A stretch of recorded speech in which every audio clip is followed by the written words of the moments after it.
Good afternoon, Professor Kosovich, Professor Chenangan, Dean, ladies and gentlemen. Welcome you all to the Shaw Prize Lecture on Mathematical Sciences, Mirror Symmetry. We are here to celebrate and pay tribute to the pinnacle of academia, through a tradition that rewards pioneers with not only vision, but intellect and persistence. My name is Surya Chan, a second-year student from the Faculty of Science. It is our great honor to have Professor Maxim Kosovich, the Shaw Prize Laureate on Mathematical Sciences 2012, with us here today.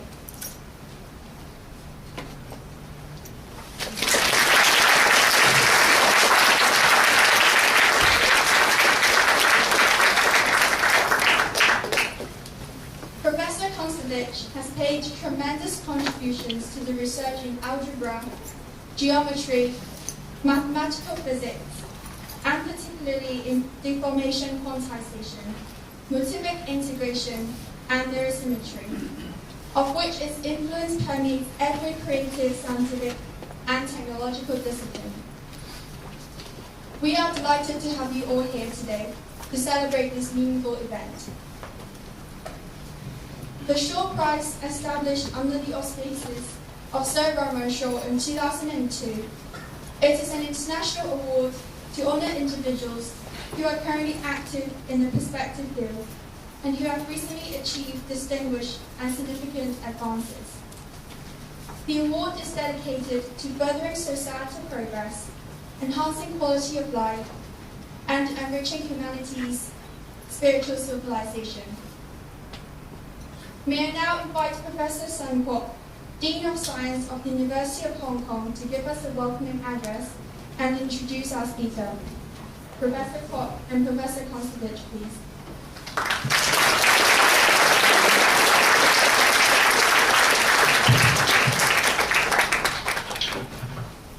Good afternoon. My name is Sun Kwok. I am the Dean of Science. As you can read from the program, this welcome address is supposed to be delivered by Professor Roland Chin, our Deputy Vice Chancellor. But however, unfortunately, has been called upon on short notice by the Student Union to deal with a, shall I say, unusual matter. Okay, so he sent his apologies, and he asked me to deliver his speech on behalf of him to welcome our speaker today. So, Professor Kosovich, Professor Yang, distinguished guests, colleagues, and students, on behalf of the University of Hong Kong, welcome to you all. It's a privilege for the university to host the Shaw Prize Lecture in Mathematical Sciences this year. And I'm delighted to welcome a distinguished Shaw Prize laureate, Professor Maxim Kosovich, to the University of Hong Kong. The Shaw Prize was established as a result of a generous gift by Sir Run Shaw, whom we are proud to call an honorary graduate of this university. It is an international award which honors individuals for achieving breakthroughs in academic and scientific research or applications, and whose work have had a positive and profound impact on society.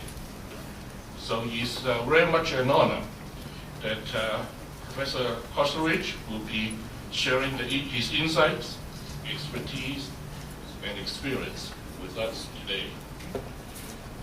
Professor Kosovich is widely regarded as one of the most celebrated and influential mathematicians of our times. Some of his most profound discoveries and advances in algebra and geometry have been inspired by ideas from physics. And Professor Kosovich is credited with the transformational discoveries he has made in bringing modern theoretical physics and mathematics together. The idea of making transformational discoveries may be especially potent during the times of great change that we are living today. They represent not only an enormous contribution to knowledge, but also give rise to an encouraging sense of positive empowerment when so many developments in our world often seem to be out of control. This idea of empowerment through teaching, learning, and research had also been an important philosophy here at the University of Hong Kong. The university was founded in 1911 to provide a modern education for our local students for the benefit of Hong Kong and China. Over a century, the university is moving on with changes that affected our world, building on the strength of its history and finding new approaches in university education to meet the needs of an internationalized, knowledge-based economy. In doing so, Hong Kong U has developed a reputation for academic and research excellence that is recognized worldwide. We will continue to move on forward with this dedication of excellence and to extend our mission of service across the global community. Professor Chin would like to congratulate all those involved in the Shaw Prize Foundation on this important and memorable occasion. So please join me again in welcoming Professor Maxima Cox-Ridge from Hong Kong U and the Shaw Prize lecture. Thank you very much.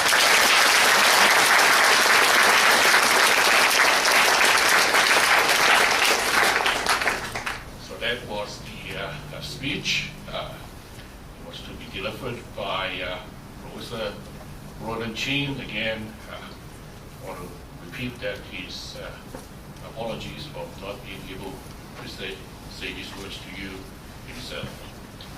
So I would like to take this opportunity on behalf of the Faculty of Science and the University of Hong Kong to introduce our distinguished speaker. Professor Maxima Cox-Ridge is the permanent professor in the Institute, the Aussie, the scientific, and pardon my French, sorry, and holder of the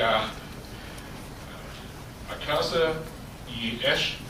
Ersley Chair of Mathematics in 1992. He received his PhD from the University of Bonn, Germany, and during the period 1990 to 1993, he was a visitor to various institutes, including the Max Planck Institute, Harvard University, and the Institute for Advanced Study in Princeton. He was appointed professor of the University of California, Berkeley, from 1993 to 1995, and received many awards, including the Pohnpei Prize in 1997, the Fields Medal in 1998, and the Crayford Prize in 2008. He's the member of the Academia Europaea and l'Institut de France. Again, we would like to welcome Professor Cox-Ridge to deliver today's Shaw Prize lecture.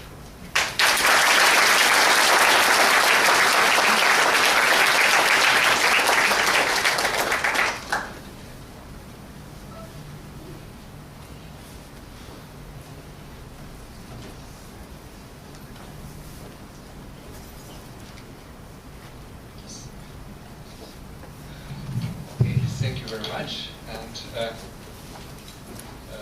title of my lecture is Mirror Symmetry. It's one of my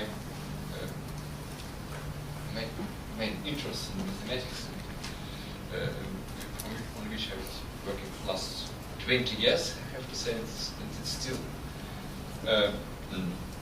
full of mysteries and interesting questions.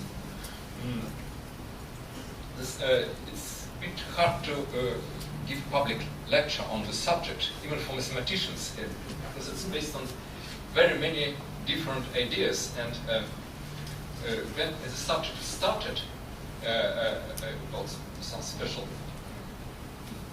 part called homological mirror symmetry, I was essentially alone. Maybe it was Kenji Fukaya, my Japanese colleague, was the only person to whom I can really speak about it because it was based on knowledge of very separated branches of mathematics. And for many years, about maybe 6-7 years,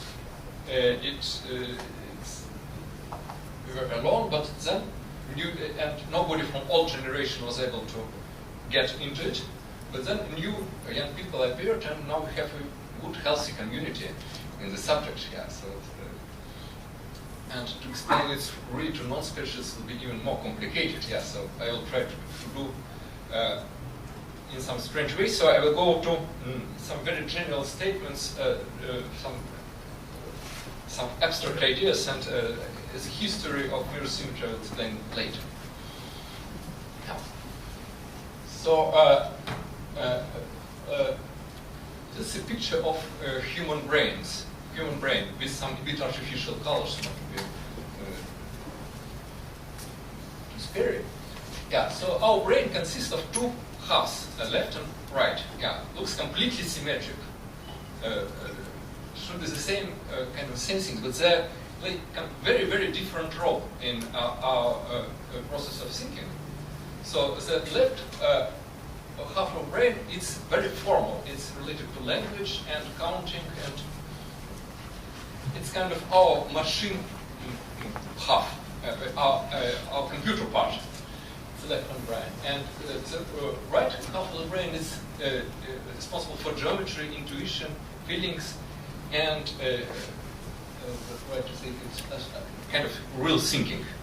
And so we're kind of mixture between, so it's kind of more human and more machine part of our conscious.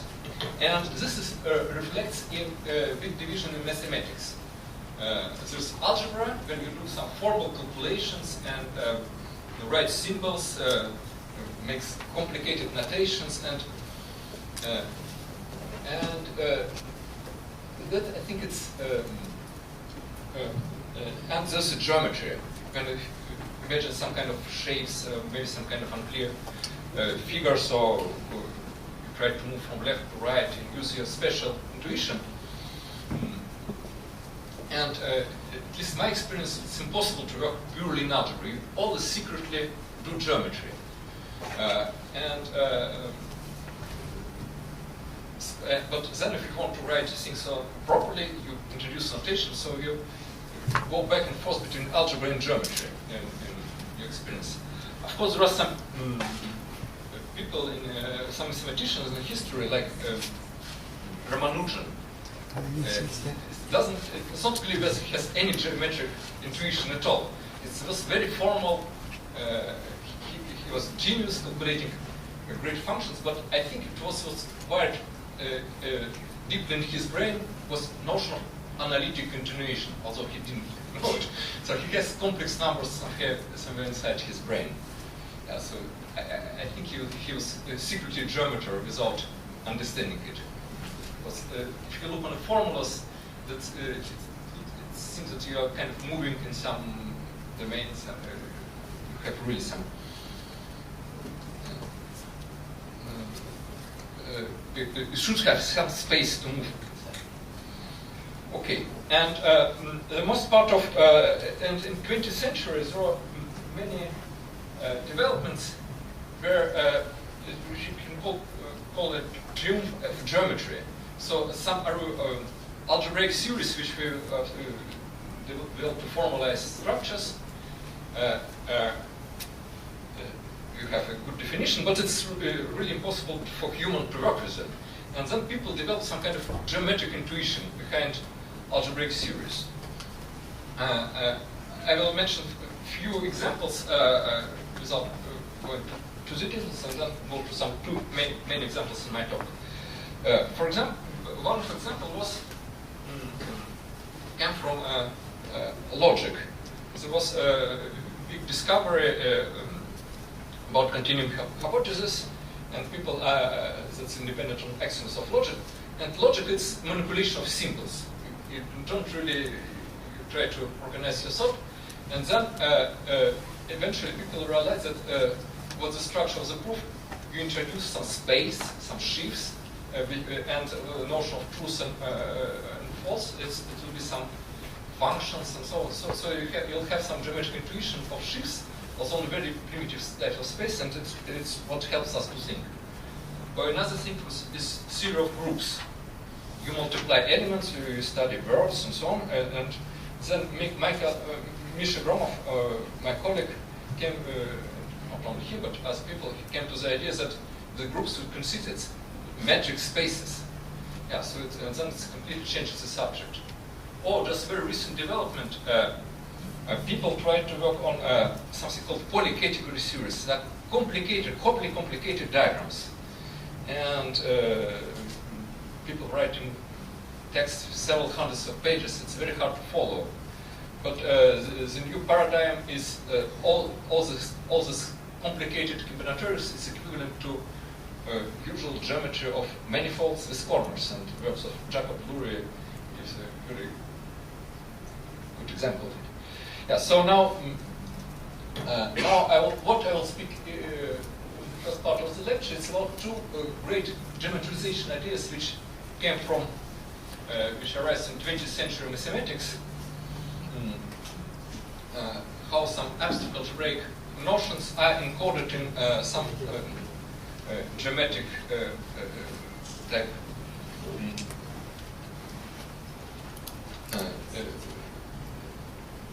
other notions. So first is algebraic geometry. So the main names here are Zariski and Grothendieck. So algebraic geometry was reunited, completely changed by the work of Grothendieck and Dieudonné in 60s. And the main idea is that this abstract notion of called commutative ring, I will explain it in a few minutes, and the commutative rings are the same as spaces in very wide sense. Yeah, so it's really completely surprising. You get some game with symbols and space in as you feel and understand in many instances.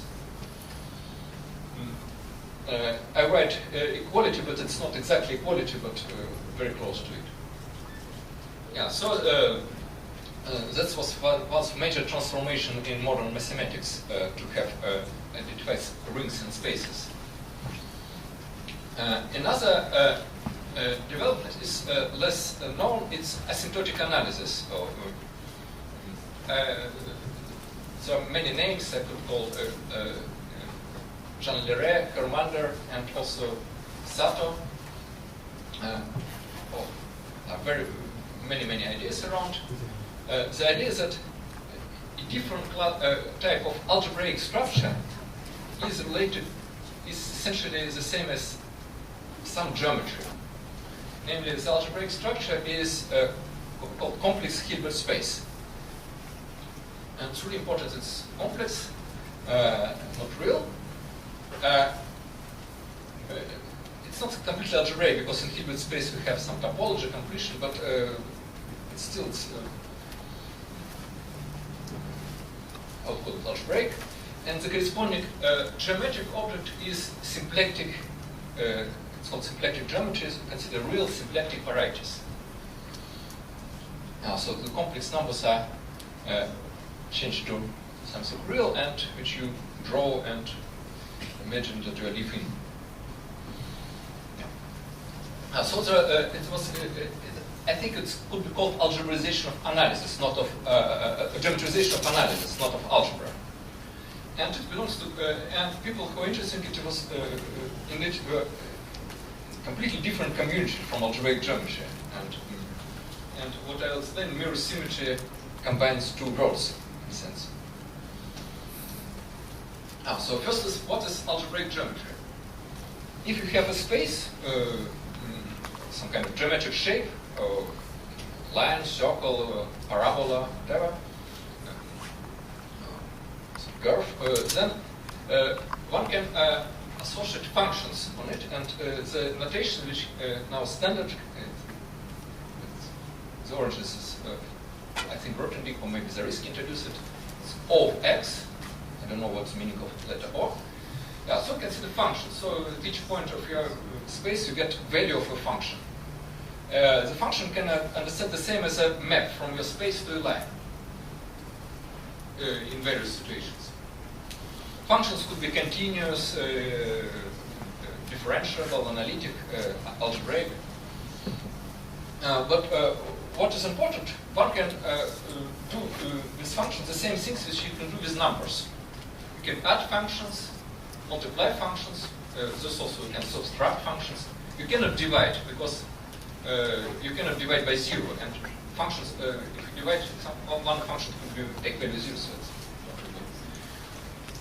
not really do it. So we have only addition, multiplication, and subtraction, and this is the same rule as usual numbers. So this is called commutativity of addition, commutativity of multiplication, associativity of both things, and distributive rule. Yeah, you also should, I didn't write all axioms because it would be too long. You have 0, 1, and minus.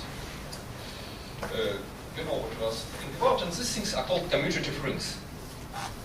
Okay. And now what is the basic idea of algebraic geometry? That any commutative rings is actually functions on some space. It's really surprising if you think about it. Right? What are points of the space? And there's some algebraic encoding. Points are called ideals or maximal ideas. And where this function take value? They are not real numbers. It could be different things. It could be finite fields. But even integer numbers are functions on some space. And this space has many points. And points are prime numbers. 2, 3, 5, 7, and so on, and infinity. Okay. So already integer numbers, it's an interesting space. It's one actually the most interesting spaces in algebraic geometry. And the idea to relate figures and rings, it's clear from kind of coordinate method of Descartes. For example, you write some equation for a line, x plus y equal to 1, you get a line. Or you take sum of square, x squared plus y squared equal to 1, you get a circle. Or you could cubic equation. Let's stick to algebraical equations. So if you have write some equation, then it means that you have some relation between two variables, x and y.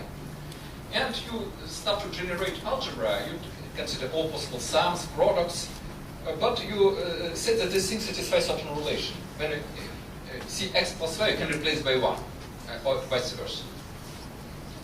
So we manipulate with symbols satisfying some relation and bring with generators and relations, and they correspond to figures like curves on the plane. And if one think a little bit, what are point of this? What is the point of my curve? It's actually homomorphism at the map, which preserve addition and multiplication from my abstract ring to real numbers. Yeah, so it's conversely points one can reconstruct from a ring. Yeah. Actually, let's return back. We have a circle, x squared plus y squared equal to 1. But we can write another equation, x squared plus y squared equal to minus 1. And then what we'll see nothing. Yeah. There's no numbers such as some squares is negative. But because we are doing real numbers, and it is known that it's one should forget about real numbers. It's wrong thing to do algebras. One should do complex numbers. So the complex numbers has two parts, real and imaginary. You have two real numbers, x and y, and you add some symbol I, square root of minus 1, which don't exist, and you take all possible sums. And the fundamental theorem of algebra says that now any algebraic equation has solution. Before we have, we will see empty figures if you have right or wrong equation, but with complex numbers we never see empty things. So that's the right point of view. In fact, you see complex numbers are also very geometric. It's point on a plane, like two coordinates of point on a plane. And it wasn't always clear for mathematicians that complex numbers are points on a plane. I've seen I read in some textbook by Leonhard Euler, who knew about complex numbers, of course, but he was algebraic. Before thinking about this algebraic belief, he said that what is number I, square root of minus 1? It's something very far, it's very far. It's much farther than thousands of billion. Yeah, but we know it's very close. It just to rotate 90 degrees. Yeah, so for him, strange, he never seen geometric interpretation of complex numbers, although all his formulas suggest it should be the case. And with complex numbers, you see we have kind of double intuition, because we use two real numbers in our real world, but the right things to do is complex numbers. And it means that if we have algebraic variety, we try to think it's to solve equations given by some equations. We try to solve equations with complex numbers. And for example, we get some polynomial equations in two variables. F of CW is equal to 0, where CW are two variables. We can treat it in two different ways. We can understand it as a curve, because it's given by one equation, two variables, so we'll draw a curve. For example, if it's a cubic equation, it would be a curve which I draw here. And it has dimension 1, but it has complex dimension 1, and we see only real points. And if we look on complex points, but from our intuitions two-dimensional, we get a surface. So actual dimension of variety, it's twice than algebraic dimension. So people think about algebraic geometry think in two ways about the same objects. As one-dimensionals and two-dimensionals at the same time, depending on the equations. And I have to say that integer numbers, which I mentioned to you before, it's not given by equation as complex numbers. Actually, it's a more interesting object. People discuss, there are many viewpoints of integer numbers. People think it's dimension 1, but some other people think it's dimension 3. Yeah, so people think about integer numbers, it's some three-dimensional object like sphere, and prime numbers are like knots in this sphere. It's a very powerful analogy, but I will not go to the subject. So arithmetic gives extra, make odd-dimensional, not even-dimensional things. Okay, so the main conclusion that in algebraic geometry produces even-dimensional varieties. Now I'll go to asymptotic analysis. The origins, it's one of origins is quantum mechanics. The greatest discovery in the beginning of the 20th century, besides general relativity physics. So the quantum mechanics, it's a very strange thing, I have to say. So before it was classical mechanics. Classical mechanics is also very strange. In classical mechanics, people had the principle of least action. So some integral with the time of certain expression should be minimized. In fact, it's not minimized, it's maybe maximized, take them critical values. And why should we be taking critical value? It wasn't clear at all. Yeah, it was a thing which worked all the time in all possible equations, and when even electromagnetic measurements, it was the same least action principle, but the natural origin comes from quantum mechanics. And quantum mechanics says that something very strange about our world. That the basic structure is not some geometric things, but algebraic gadget. It's vector space with Hermitian scalar product. Vector space over complex numbers. I don't know where this vector space comes from. In fact, I don't believe quantum mechanics. I think it's because I don't believe vector spaces are inventions of mathematicians. It should be final object in the nature. So what is vector space? We have vectors. It consists of vectors which are V or V1, V2. Vectors you can add, subtract, and multiply by complex numbers, and satisfy again usual rules. And also for two vectors you can make a scalar product which is a complex number, and again satisfying some rule if you don't change between one and get complex conjugate. So it's even more primitive structures than commutative algebra which I explained to you because there's no multiplication of vectors. You can multiply by some constant, but not by other vector. And constant is not a vector. Yeah, so it's slightly different thing, but it's pure algebraic structure. And finite dimensional Hilbert spaces are very boring. You just take coordinate space and do these things coordinate-wise. And infinite dimensionals are kind of continuous limit of this. And typical infinite dimensional Hilbert space, it will be functions, complex valued functions on some real variety, with smooth variety of continuous. And so it's a really mixture of two things, because functions are complex valued, but variety, it's not holomorphic. It's not given by complex equations, it's given by real equations. So you get functions, and operations are the most naive one. You add functions pointwise, you multiply a function by constant pointwise, and the scalar product we'll write, of course in general scalar product will be very complicated, but write its integrate product of values at the same point, and one of, I think you should conjugate, replace I by minus I, and integrate with some density on your variety. Yeah, so it's a basic Hilbert space. Of course, its absolute Hilbert spaces are always amorphic, but it will be a bit sloppy here. So, what is the geometric counterpart of this algebraic object? So, in fact, I want to try to think that this Hilbert space is not one, but depends on small parameter called Planck constant. And you take a limit when Planck constant goes to 0. And the result, you get something completely different. You get symplectic variety. What is symplectic variety? It's something called cotangent bundle to your variety. It's always a tangent bundle, which consists of point and a speed from which you start to move. And dimension of this new variety is twice the dimension of the old variety. You have double number of coordinates. So this symplectic variety M is called the phase space in physics, and X called configuration space. You imagine that you try to think about some particles. So symplectic variety appears in classical mechanical limit.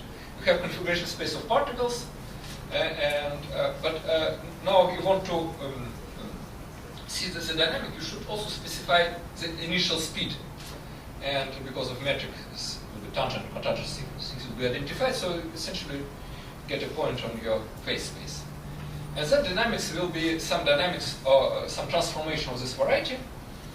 What is symplectic? Symplectic, as you know or not, it's really impossible to explain in terms. It's some analog of metric, but it's kind of skew-symmetric metric on a manifold, and which forces this manifold to be even-dimensional. And it's a way to measure volumes of two-dimensional objects. Yeah, so it's really big question here. Why two-dimensional objects have to do with mechanics?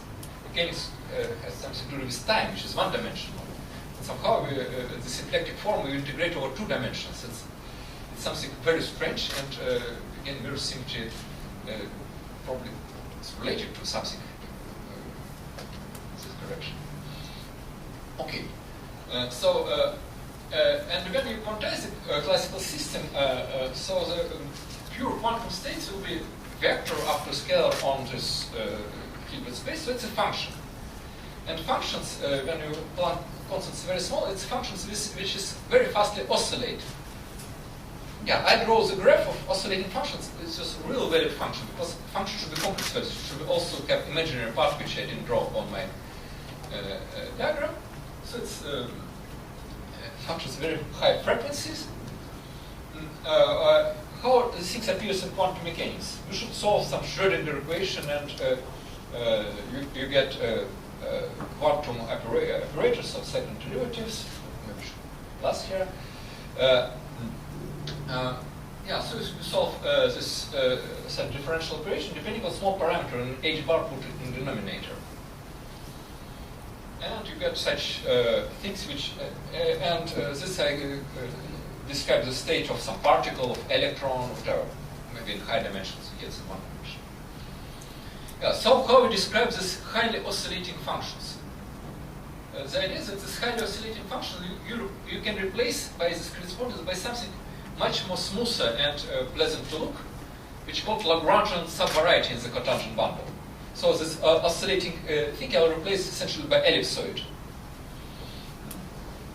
Namely, my function, when it's oscillating, I write its exponent of some real part and something responsible for oscillation. In fact, if it will be real wave function, it will be not one exponent, but be exponent of plus complex conjugate exponent, so you get several branches. And the derivative of this function b, this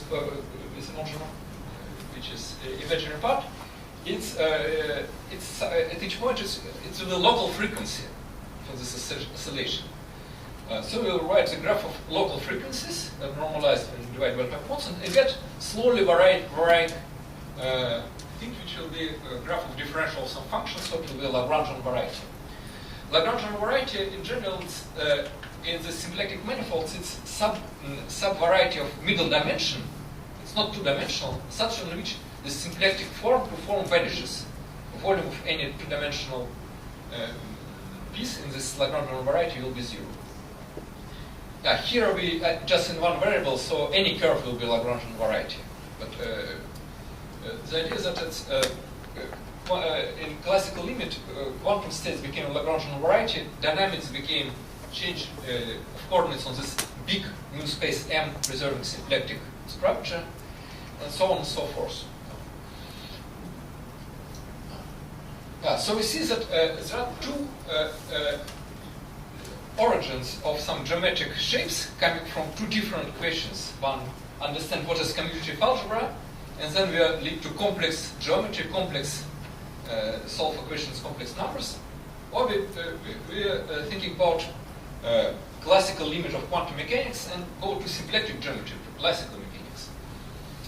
And in both geometry, we see that something remarkable happens. We see these objects are even dimensions. They dimension 2, 4, 6, and so on, but never 1, 3, 5, like integer numbers. So,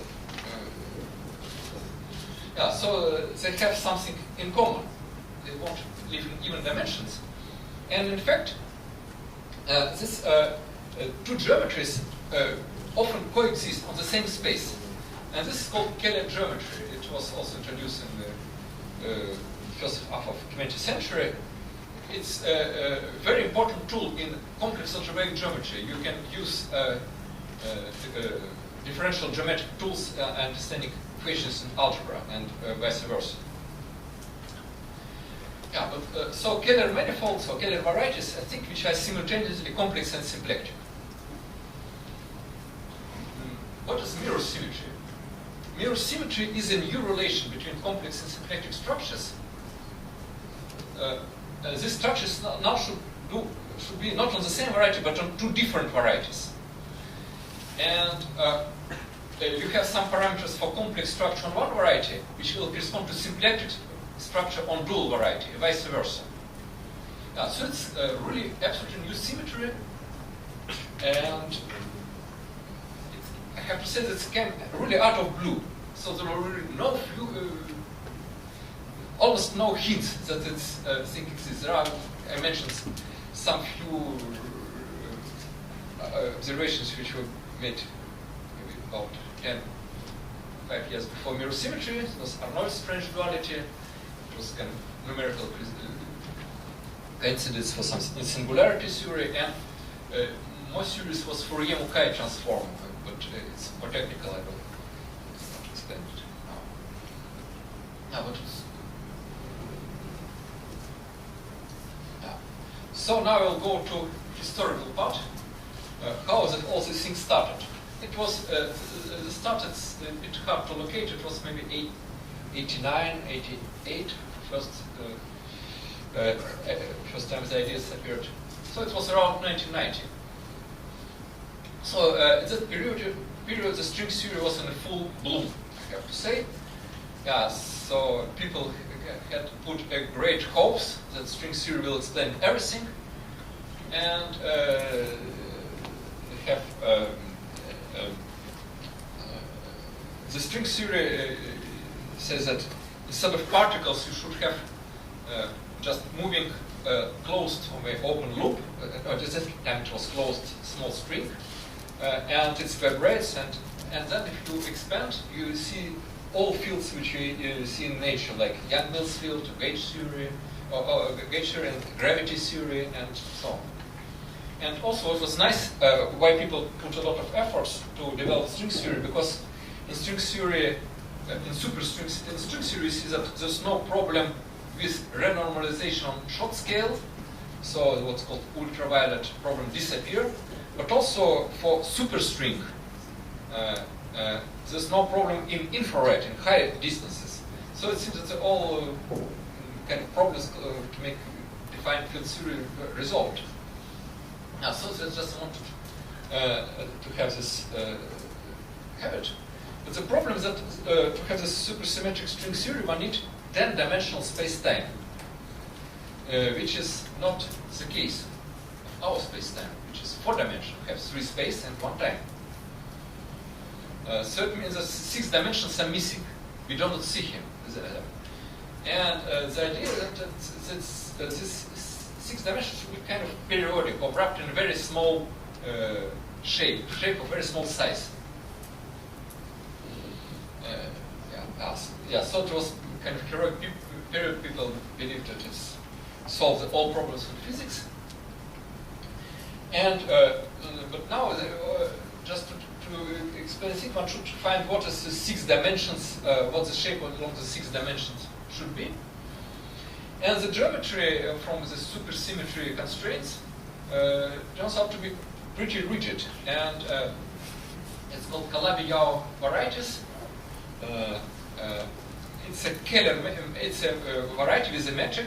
It's a Keller metric, so it's a complex and symplectic, like I explained to you. And also this metric should solve Einstein equations. So it was the Einstein equation for Keller metric looks much neater. It's actually a very short equation. The usual Einstein equation is a very long, complicated expression, but for Keller metric it's really one simple determinant of second derivative is equal to 1. It's really very simple equation. And differential geometer of Eugen Calabi conjectured that such thing exists and under appropriate conditions and unique, and Yao later proved it. Yeah, first he disproved it, but then he proved it, and he received his Fields Medal for this achievement. Yeah, so it was a very nice class of metrics. The metrics are not known explicitly; it's only existence result. These days, people have some approach, can see them on computers, but it's really kind of theoretical result. Yeah, so it should be 6-dimensional manifold, but because it's now complex manifold, the complex dimension should be half, should be 3. Okay, and then from the solution of the Calabi problem, one get a way to at least to see what are parameters for this Calabi-Yau varieties. One need to specify algebraic variety and something called Keller class. But algebraic varieties should be very special. Here we see that it should be dimension 3, but and the simplest example is already kind of looks not so simple. You should write equation in 5 variables, of degree 5. You get many terms. You take a homogeneous equation. It gives you something of dimension 4 because it's 4, but then you divide by dilations in a variable, you get 3-dimensional variety. And because the degree of equation is equal to number of variables, then it will satisfy the condition from to the Calabi-Yau variety. So it's the simplest example is already complicated. And when people start to think about it, that's the first thing which came to the mind. So, okay, we have this quintic equation, and maybe we should find parameters. It will be our hidden secrets of universe. And then there was something remarkable happened. Two German physicists tried to generalize this framework. We have equation of degree 5 in 5 variables. But maybe you can have something similar. Suppose you have maybe 6 variables and have 2 equations, one equation degree 2, another equation degree 4. So the main property is that sum of degrees of equation should be equal to number of variables. Or maybe some variables have different weights. And then it's not hard, it's a bit hard to enumerate things. They wrote a computer program and found almost 3,000 such families of varieties. So it was already more than they expected a priori. And for these varieties, one should calculate to relate this number of elementary particles to calculate some topological numbers, called Hodge numbers. And there are essentially 2 parameters for this 3-dimensional Calabi varieties, and they put a table of all the 3,000 things which they obtained, and then they saw this remarkable symmetric figure. This was one of first instances of mirror symmetry. So you see that for any Calabi variety, you have another Calabi variety with role of 2 topological parameters exchanged. In fact, the origin of name of mirror symmetry is not the symmetry of this picture. Although it's already mirror symmetric, it's slightly different thing. From your Calabi variety of actually of any dimension, you can make square tables of some integer numbers called Hodge numbers. You consider differential forms with certain amount of holomorphic and anti-holomorphic directions. You get square table, and for dual variety you just flip your square table and get a table for another numbers. But for me, the mirror symmetry is already good mirror symmetry here.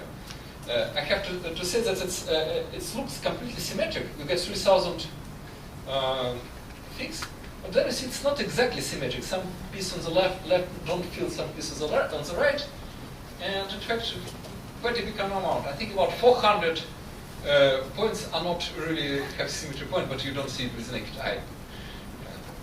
But now it's almost, the picture is almost complete. It's became more and more symmetric. Okay, sorry, what is it?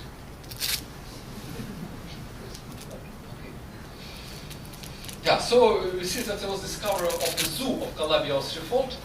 So nobody knows whether this number is finite. People expect it's finite, but you see that now it goes maybe to 50,000 of this Calabi-Yau threefold.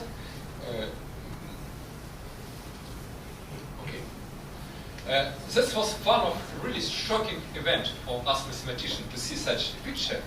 But the next thing was really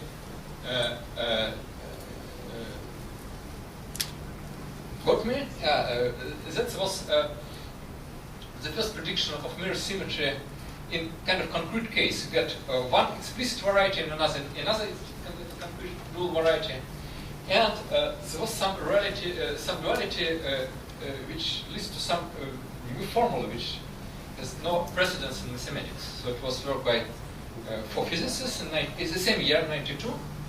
And I remember I was in conference, I saw both this symmetric graph and this, what I will explain right now, on some conferences. So they start to play with the simplest examples which I have, this quintic variety given by equation degree 5 of quintic threefold. If you count how many parameters or coefficients of this equation and change it for variables, you get exactly 100 complex parameters and only one Keller parameter. So the dual family, people guess at that moment what is a dual family. It's essentially special quintics. You consider equation of degree 5 of very special form. You get sum of p square minus product of variables. No other monomials are allowed. And this special quintic has a lot of symmetries. You can multiply any variable by a root, 5th root of 1 as complex number. And you should put some condition to all things to make sense. The product should be equal to 1. So you get action of the group of these 125 elements. You divide by this group, you get very singular variety, but then you can resolve singularity, make some blow up, you get a new variety, depending only on one parameter t. So you get dual family has only one complex parameter, and because of blow-ups, you add many more divisors, and it means that it will have many more Keller parameters than before. It will have, turns out to get exactly 100 Keller parameters. So exactly it's the number of complex parameters from the dual space. And then they propose some fantastic formula. I decided not to scare you with this formula. It's too long and complicated and really crazy expression. Nobody believed it from the beginning. Relating numbers of some infinite sequence of numbers, number of rational curves of degree t on variety m. This is something which you do on dual variety. So first of all, what is number of rational curves? What is a rational curve on your variety? You try to solve equation, like for example this equation, when Zi are polynomials in one variable of given degree. And you write polynomials of given degree is some, let's say, variable x. You write some constant plus some constant times x plus constant x squared. And for example, consider polynomials of degree 12. You get certain coefficients for each polynomial. Then I substitute each variable will give each one polynomial. So you get 65 unknown 6. You substitute the equation, then you get huge polynomial with degree, and you get essentially the same number of equations. So you get many equations and many variables. And you want to count how many solutions. Yeah, so those naive count, which gives you a wrong answer, so one should develop some formula. But essentially, that's what you want to count. You have some machinery producing very complicated equations of many variables, and you want to count how many solutions. You get some infinite sequence of numbers, and 1 and 2, and so on. And then what they're related with something related to completely different equation in algebraic geometry. It's there's another side of algebraic geometry. You want to calculate integrals of rational functions. You integrate integral of essentially 1 over this divided by this expression, and you get some hypergeometric series, some explicit sum with factorials, and some related functions, and then you make a completely crazy transformation relating one to another, and claim that it will be the same series. Up to now, and from this transformation, you cannot see that these numbers indeed will be integer numbers. Because it will be like a miracle, because there should be plenty of things in denominators, somehow it's constants. And the question of counting rational curves was that's kind of very traditional question more than 100 years ago, and it was not very active subject of algebraic geometry. And for this quintic faults, algebraic geometry is actually calculated a few years before this breakthrough, number of curves of degree 1 and 2. It's already were some big numbers. Degree 1 was 2,875, and degree 2 was about millions. Okay, but it wasn't considered extremely interesting equation. Very difficult, but not interesting.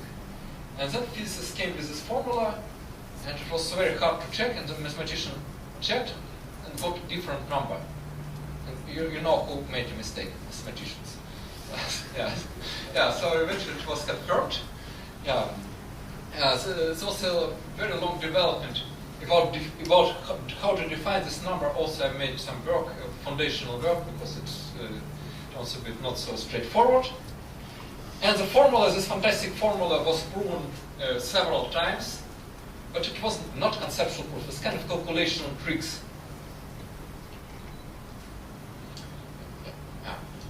Yeah. So now I'll go to. Yeah, so these are two main impressions which me mathematician had from physics, from this mirror symmetry. And what were first explanations? Yeah, in fact, there are two basic explanations. First is mine, which I proposed really a couple of years after the things appeared. which is called homological mirror symmetry. Yeah, so I think this homological mirror symmetry was proposed so early. It was a very lucky accident. I was kind of lucky to know right people, to know various ideas and to combine together, because otherwise it will take many years and will be a different story. Yeah, so it's a very abstract, very powerful it's still a project. It's not yet achieved his final goal to explain all this stuff, but eventually it should give some explanation, conceptual explanation for this crazy formula for physicists for numbers and t. So I think maybe in 1-2 years we will have it. Yeah, so it's really closing up this approach, at least for quintic default. And another explanation, social explanation, came a few years later by Strominger and Yao Zaslav. Strominger is one of leading figures in string theory, and Yao is from Calabi-Yau varieties, and Zaslav is student of Yao. So the two mathematicians and one physicist. It's a more kind of down-to-earth explanation. It's really geometric, and with this explanation, one can see that mathematicians will be able to discover mirror symmetry independently of physics, because it's a very kind of observable fact in mathematics. It's in a sense demystified, but if you try to analyze, it's explained why there are dual varieties. But this crazy formula for numbers of rational curves doesn't come from it at all, I have to say. So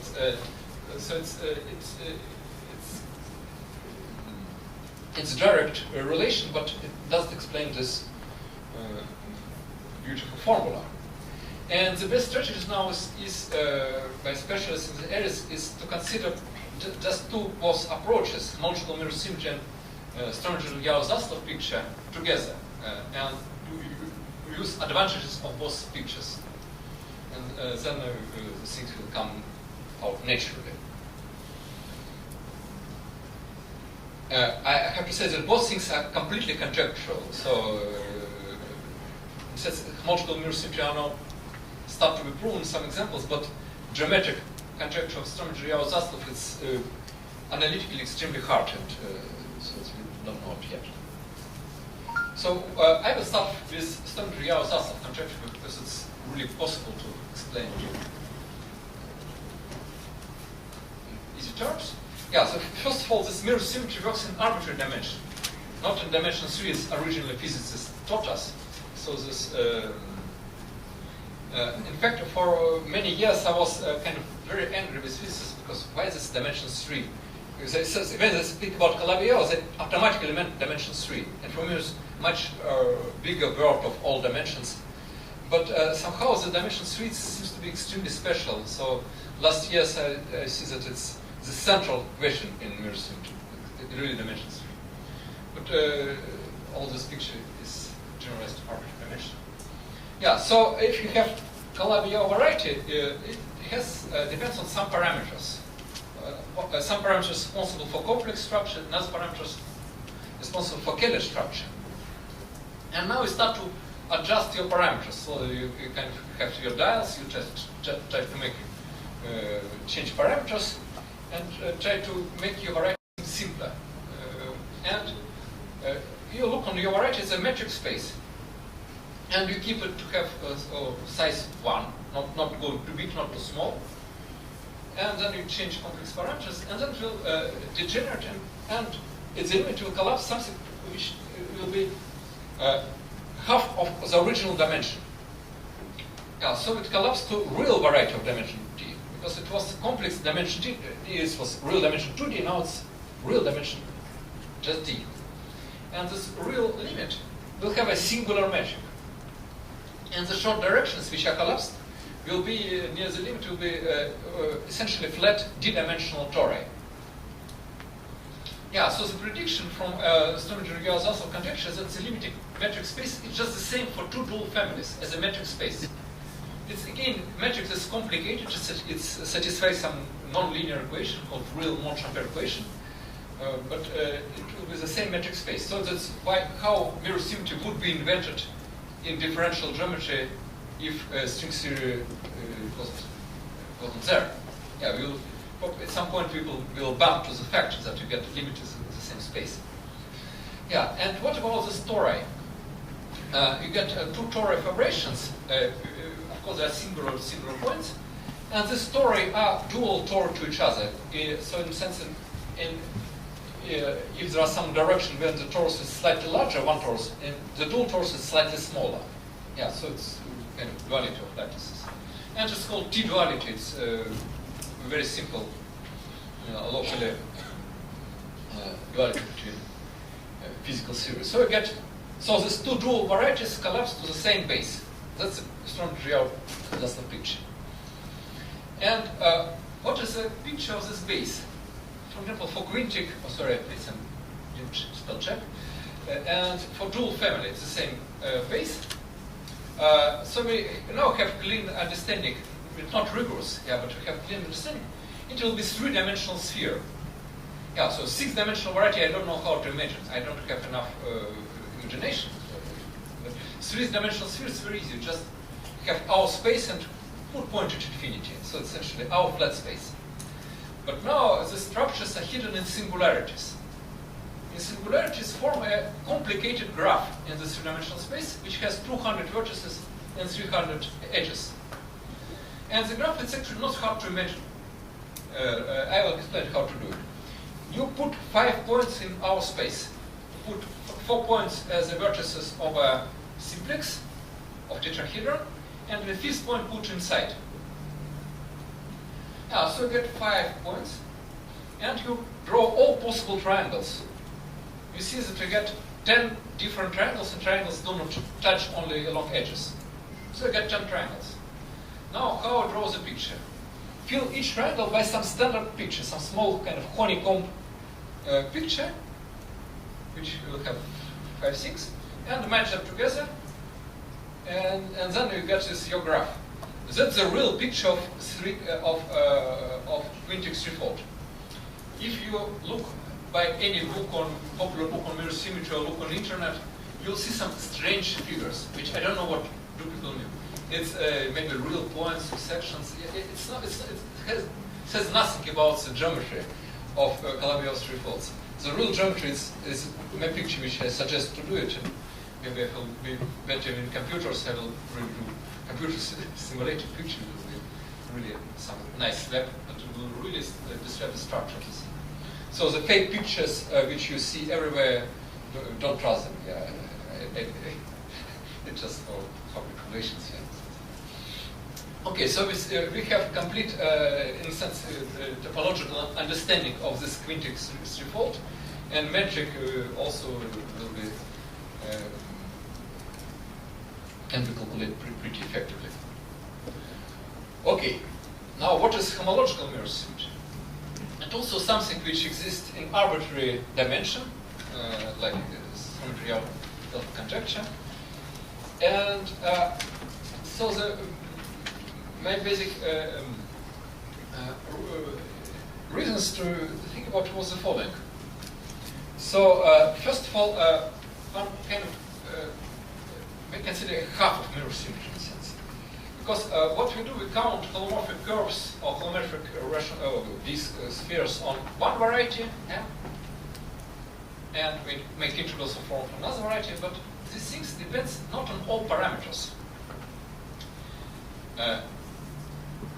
Holomorphic curves themselves depends on a complex structure, but number of holomorphic curves doesn't depend on complex structure. Like if you have algebraic equation of degree, say 100, it has 100 complex solutions depending on what are coefficients. So the beauty of complex geometry is that number of solutions it's constant. Yes, here's the same. Yeah, so this number of curves is the same, but when you make generating functions, you weight with something depending on symplectic structure of a degree, which is integral of symplectic form. Yeah, so the counting process depends only on symplectic structure, and it was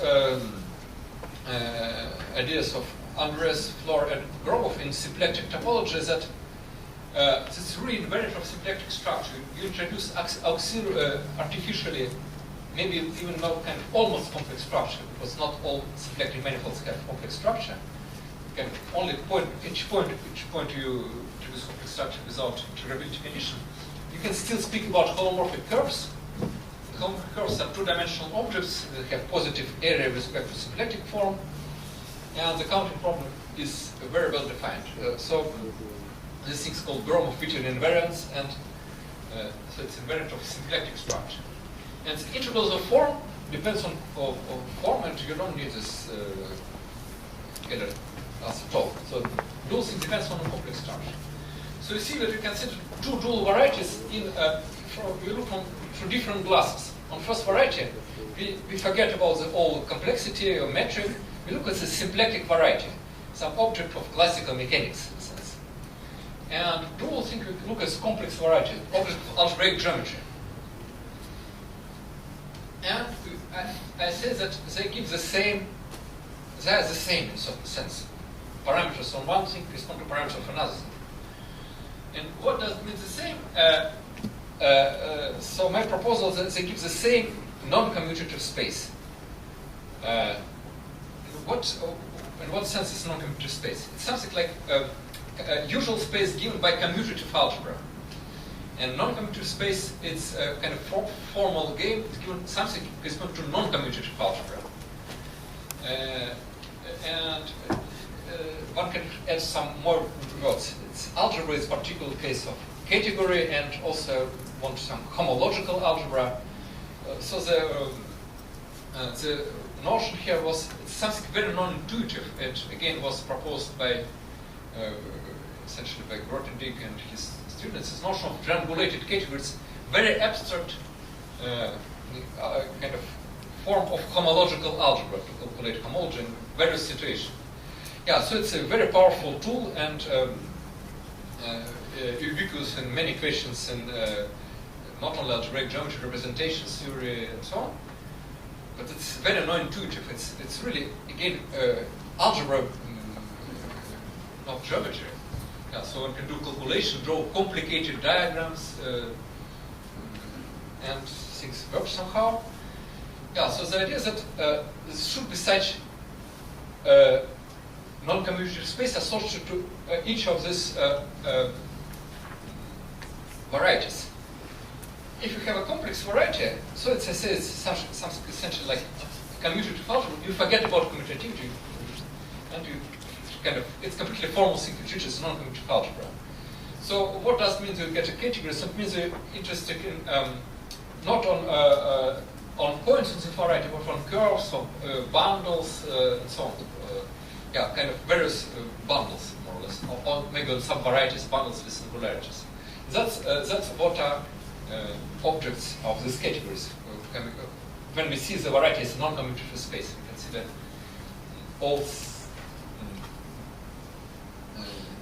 all things of all possible dimensions. And now, if M is a symplectic variety, it wasn't classical at all. Why is it non-commutative space? It actually was Kenji Fukaya, a Japanese mathematician who worked on some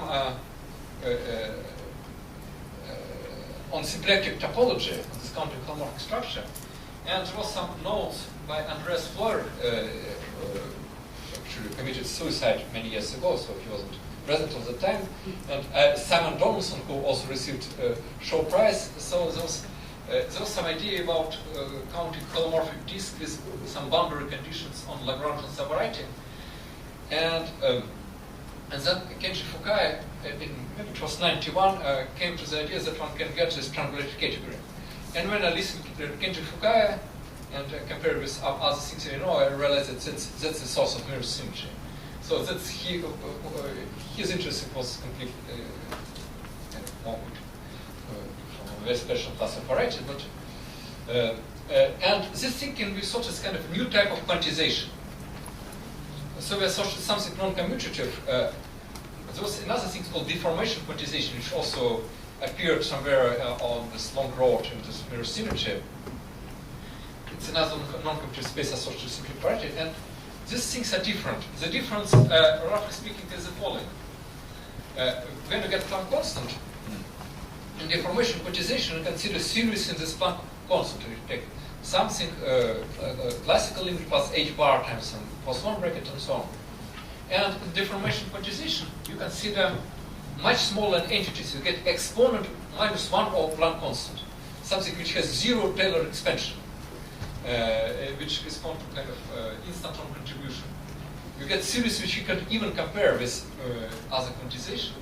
Yeah, so it's up to now a big mystery to understand these things. Yeah, so my suggestion is that it looks almost the same as Strominger-Yau-Zasov picture, but now instead of nice geometric operator which I understand, we get completely crazy things in the bottom which unite these things. And it actually raises many questions. How to relate the base of in the Strominger-Yau picture, which is nice manifold with some interesting metric, with non-commuter space. I have no idea. Yeah, so it's really very interesting. And so it led to many developments. So in the road to understand it, I have to rethink even definition of triangulated category. It turns out there was some unsatisfactory parts. And the definition of category was, and the role of surfaces in the definition is now very central. So string theory, the string theory is eventually about surfaces, and now we see that it's really part of right definition in algebra. But what is what's mysterious for me is that symplectic geometry now plays it's kind of geometrization of two completely different algebraic structures. You see, if you look kind of from original physics, quantum mechanics replacing classical mechanics, that the algebraic structure is complex Hilbert space. Nothing terribly complicated. But now we see that it's geometrization of non-commutative algebraic geometry. In fact, it's really perfect things because before in algebraic categories, people didn't have any geometric intuition.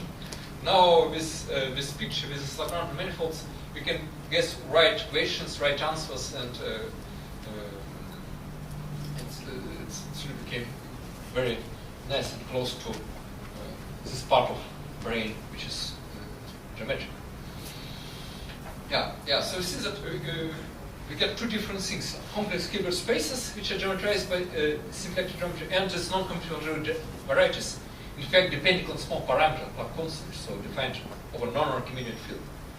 Yeah, so it's one is about complex numbers, another about non-Archimedean fields. It's when you get kind of stronger triangle inequality.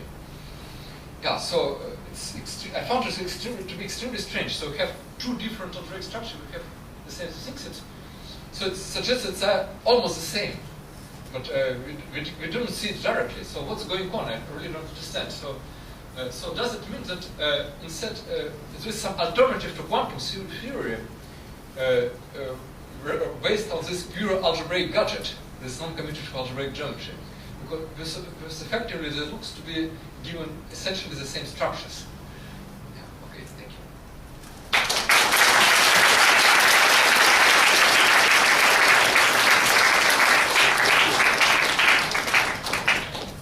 you. Professor Kontsevich. Here comes the Q&A section. Please, Professor Koch, join Professor Kontsevich, please.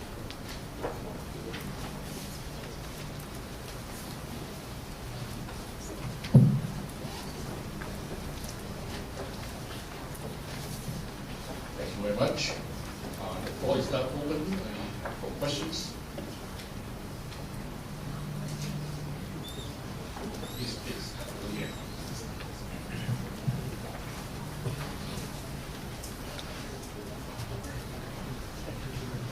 The word mirror symmetry derived from the daily concept that you have a mirror. Yes. You have one space and another space which is behind the mirror. Yeah. And they are, in most respects, they share similar properties. For example, distances before the mirror and after the mirror are identical. The only thing that's different is the Orientation. helicity. Yeah. Is Yeah. different. When you apply your mirror symmetry to what we were talking about, Yeah. No, you get different shape. do the two sides also have this property? No. They have different distances. The same distances appears only the limit, which I explained when you collapse to the. When some half of directions are very small, they became essentially the same. But before some properties of the two spaces are exactly the same. yeah, but it's not exactly from the topology is very different. But some properties, but you studied two different equations in one variety, and you studied two different equations in another variety, and they identified that you should replace one equation by another. Another question. Yeah. Do you imply that maybe there is another mathematical structure Yeah. which can replace quantum mechanics? Yes. Yeah. Yeah. You already have that structure, No. or you? No. Is it? No, I don't have it, but it's. No, in fact, I also had a very crazy thought about quantum mechanics. I can share it to you. As I explained, I don't believe that quantum mechanics, because I believe this vector space, the notion of vector space, is mathematical invention. Because it's a kind of linear approximation to non-linear thing. If you look on other situations in mathematics, you get completely additive things. For example, you measure probability. But to measure, it's some limit. It's a result of infinite process. It's kind of abstraction, because in probability, to measure probability, you should live infinite long time. Yeah, it's possible. And also, if you could, so the linear spaces for me are tangent spaces to something non-linear. Okay, but now what is a complex Hilbert space? Is a tangent space to what? It's a space which has complex structure, because it's complex Hilbert space, and a metric. And so it's a Keller manifold. So my guess is first replacement should be quantum mechanics should be by Keller manifold. The question of H-bar approaching zero is a subject which was at the beginning of quantum mechanics in the 1920s. And after that, for many years, there were many very complicated and very learned papers about mathematics of what happens when H-bar goes to zero. Is your discussion related to those, or it's a completely different way of looking at this limit? No, it's closely related. Yeah, this limit from H-bar to zero is exactly what I'm thinking about. Yeah. I'm very much encouraged by your last comment, because all our undergraduate theses are all based on linear systems, and our work is built on linear phenomena. Why would we have to limit ourselves? Yeah, it's just approximation. Right, exactly.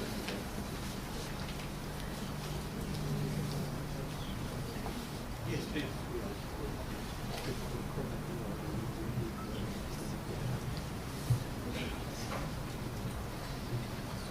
Thank you very much for a fascinating talk, Professor. You mentioned that complex and symplectic geometries exist only in even dimensions. Have we some fascinating geometries which exist in odd dimensions? There is something called, there is interesting geometry. It's called contact geometry, which is specific even exactly for odd dimensions. And it's kind of odd brother of symplectic system. And also, number theory is odd dimensional.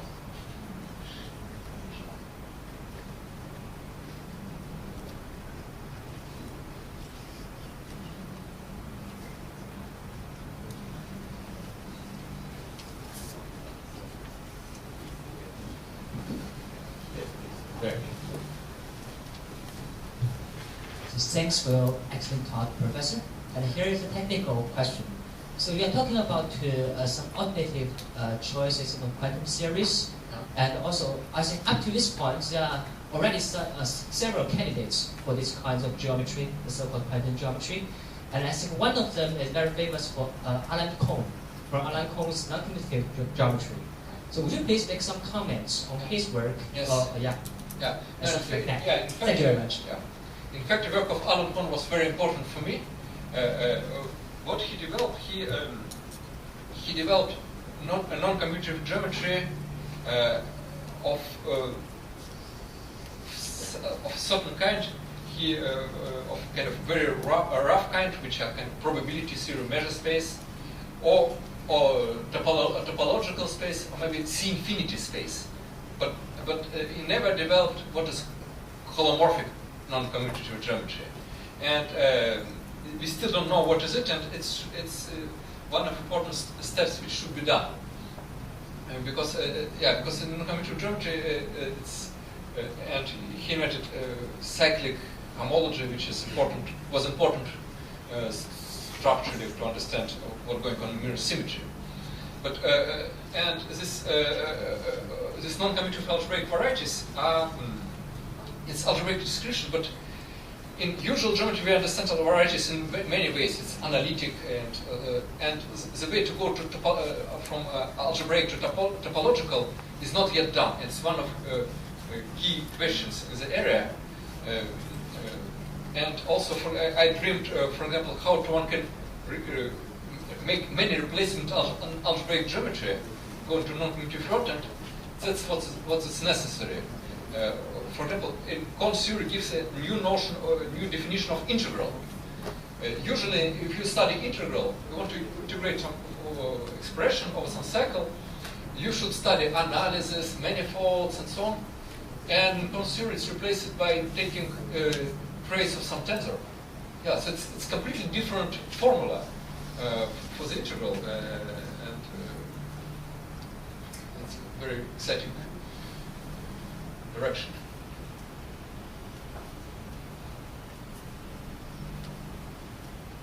Questions? I don't see any more hands going up. Let's thank Mr. Ulrich again.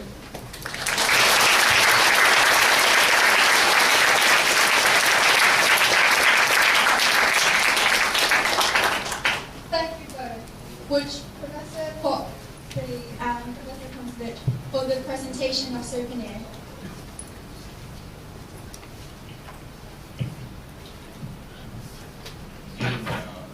Professor Ulrich, supposed to be here to hand out the gift of souvenirs, but since I guess he's not present, so I'll give the gift on behalf of the university.